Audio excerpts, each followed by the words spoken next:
એ પોતાનું એકાઉન્ટ અહીંયા ફ્રીઝ થઈને પડ્યું છે, બરાબર છે, અને અહીંયા મારું કાર્ડ ખાલી કરી રહી છે.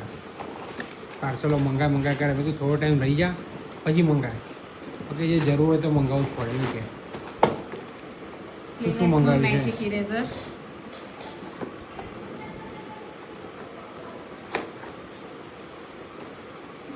શું આટલી બધી મજા આવે છે અને ઓનલાઈન બધું બકા ઘર યુઝેસની જ વસ્તુઓ છે, કઈ વધારાનો 1 રૂપિયાનો ખર્ચો નહીં મારો, બરાબર?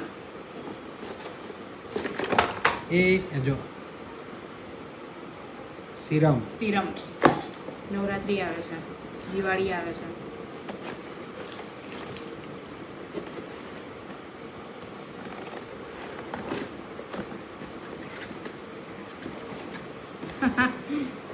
જે એક્સપેક્ટ કર્યું હતું બધું એનું એ જ છે. કઈ નવું નહીં આવ્યું. કંઈક તો યાર ધ્રુવ સરપ્રાઈઝ આપતા હોય તમે. મેં કઈ વખત મંગાવ્યું નથી, કેવું તું બોક્સ જ ખોલવું અને તમે મંગાવ્યું મારા માટે કંઈક મોકલેલું હોય, બધું કંઈક તો નકરા ઓનલાઈન ખર્ચા જ કરે છે. એકવાર એકાઉન્ટ તો ચાલુ કરી જાય. શું કહે છે તને બેંક વાળીને કંઈ જ ખબર નહીં પડતી. મેં કીધું કેમ ફ્રીઝ કર્યું, કોણે ફ્રીઝ કર્યું ખબર નહીં. મેં કીધું તમે ઘરે વિઝિટ તો મારો. વિઝિટ મારવાની આવતા એમ? હા, મને કેવું નવરી નથી. વિચારો હવે મેં કીધું મારું SIP અને મારું EMI બધા બાઉન્સ જશે તો મારો સિબિલ સ્કોર ખરાબ જશે, ઉપરથી મારે એમાં ચાર્જીસ લાગશે અલગ.